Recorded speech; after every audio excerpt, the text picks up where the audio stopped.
দেশের বিভিন্ন উপজেলায় নির্মাণ করা হয়েছে মুক্তিযোদ্ধা কমপ্লেক্স, যেখান থেকে সুবিধা পাচ্ছেন স্থানীয় মুক্তিযোদ্ধারা। তবে নওগাঁ নিয়ামতপুর উপজেলার চিত্র পুরোই উল্টো। নির্মাণের ৬ বছর পেরিয়ে গেলেও চালু হয়নি মুক্তিযোদ্ধা কমপ্লেক্স। তালাবদ্ধ অবস্থায় পড়ে আছে ভবনটি, চলছে না কোনো কার্যক্রম, নষ্ট হচ্ছে সরকারের কোটি টাকার সম্পদ।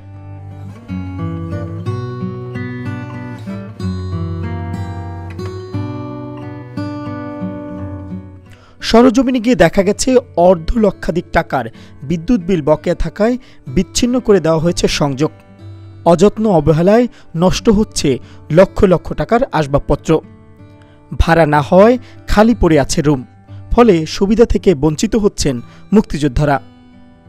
আমাদের মাননীয় প্রধানমন্ত্রী শেখ হাসিনা আমাদের বীর মুক্তিযোদ্ধার সম্মানার্থে এবং উন্নয়নের জন্য, উন্নতিকল্পের জন্য এই কমপ্লেক্স ভবনটি 1,27,00,000 টাকা দিয়ে নির্মাণ করে দিয়েছেন।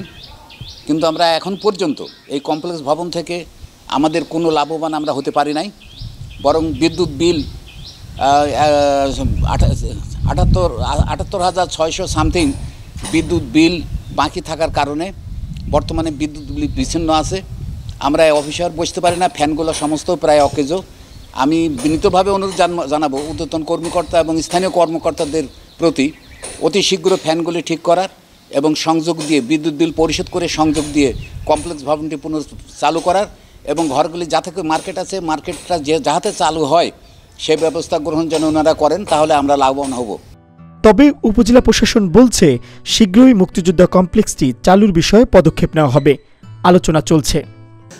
মুক্তিযোদ্ধা কমপ্লেক্স যে তৈরি হয়েছে, হওয়ার পরে যে একটা মুক্তিযোদ্ধাদের ওখান থেকে যে একটা বেনিফিট যে পাওয়ার কথা দৃশ্যমান কিন্তু এখনও কিন্তু আমরা ওটা দেখতে পাচ্ছি না। তো সেই জন্যে আমরা চাই যে ইউনো মহোদয় আছেন উপজেলা চেয়ারম্যান এবং আমাদের মাননীয় মন্ত্রী, আমরা সমন্বয় কমিটির মিটিংয়েও এই কথাগুলো এর আগেও উঠাইছি। তো কীভাবে এটা মানে চালু করা যায় এবং মুক্তিযোদ্ধাদের এখান থেকে উন্নয়ন করা যায় সেই লক্ষ্যে আমরা চেষ্টা করে যাচ্ছি। আমরা আসলে সকলেই জানি যে বীর মুক্তিযোদ্ধারা জাতির সূর্য সন্তান, জাতির শ্রেষ্ঠ সন্তান, এবং তাদের জন্য, তাদের উন্নতির জন্য বর্তমান সরকার বিভিন্ন উদ্যোগ গ্রহণ করেছে। তার মধ্যে একটি হলো বিভিন্ন উপজেলাতে আসলে মুক্তিযোদ্ধা কমপ্লেক্স গড়ে তোলা। সেই ধারাবাহিকতায় নিয়ামতপুর উপজেলাতেও মুক্তিযোদ্ধা কমপ্লেক্স গড়ে তোলা হয়েছিল। আমি এখানে দায়িত্ব গ্রহণ করেছি প্রায় 1 বছরের উপর হয়ে যাচ্ছে, এবং আমি আসার পরপরই যেই বিষয়টা আসলে লক্ষ্য করলাম, উপজেলা অর্থাৎ আমাদের যে মুক্তিযোদ্ধা কমপ্লেক্সটি রয়েছে উপজেলায়, সেটি যে জায়গায় গড়ে তোলা হয়েছে তার একটা অবস্থানগত লিমিটেশন রয়েছে। সেই অবস্থানগত লিমিটেশনের জন্য আসলে যেই দোকান ঘর ভাড়া দেওয়া দরকার বা যেভাবে আসলে এটাকে ব্যবহার করা দরকার, সেটি ব্যবহার করার যে উদ্যোগ, সেই উদ্যোগ নেওয়ার পরও আসলে সেটি আসলে সফল হয়নি। তাই কিন্তু আমাদের উদ্যোগ চলমান রয়েছে। আমরা এর মাঝে যারা বেসরকারি পর্যায়ে বিভিন্ন এনজিও রয়েছে তাদেরকে ভাড়া দেওয়ার চেষ্টা করেছি।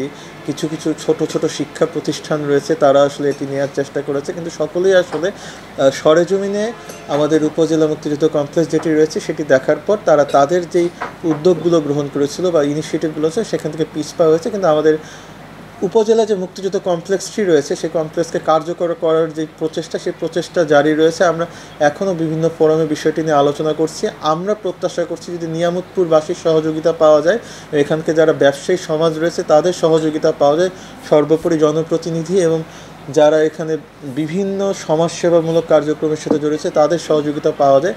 আমরা আশা করি বীর মুক্তিযোদ্ধাদের জন্য সরকারের যেই প্রচেষ্টা, যেই কমপ্লেক্সটি গড়ে তুলেছে সেটিকে আমরা সফল করতে পারবো, সেটিকে আমরা কার্যকর করতে পারবো। যে এখান থেকে যে অর্থ আসে সেটি কিন্তু আসলে বীর মুক্তিযোদ্ধা যারা রয়েছেন তাদের কল্যাণেই ব্যয় করা হয়। কতদিনে আলোর মুখ দেখবে মুক্তিযোদ্ধা কমপ্লেক্সটি, সেটি এখন দেখার বিষয়।